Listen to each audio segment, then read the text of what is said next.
Samahang basketball ng Pilipinas nagpapalakas sa FIBA Federation? May nilalakad ba na maging local player matapos kay Michael Phillips? Sino kaya ang posibleng maging local player na ito ng Pilipinas? Yan ang ating mga pag-uusapan para sa video natin na ito.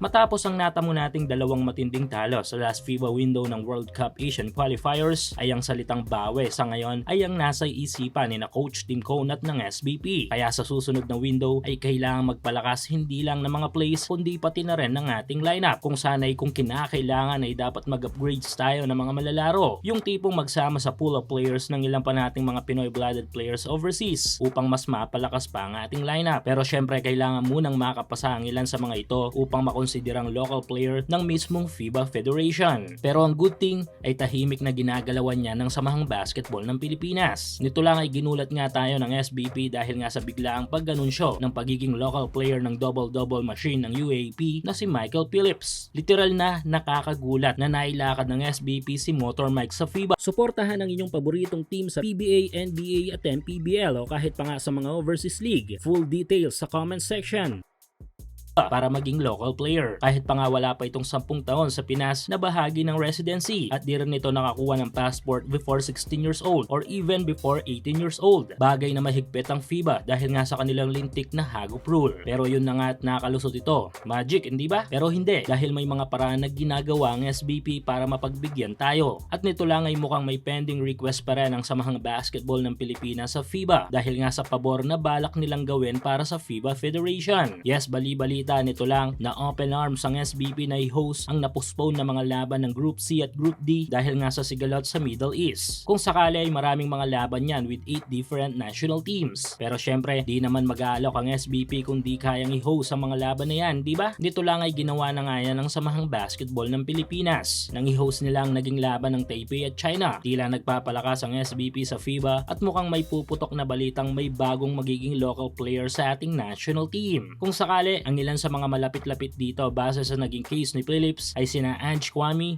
na may 10 taon na sa Pinas, Remy Martin na sinasabing may tangan na Philippine passport, Cedric Bearfield na nasa Pinas na lumalaro, Boogie Ellis na willing din nirepresenta ang bansa at sinasabing may tangan ding Philippine passport at ang huli ay si Jordan Clarkson na pwedeng i-reclassify.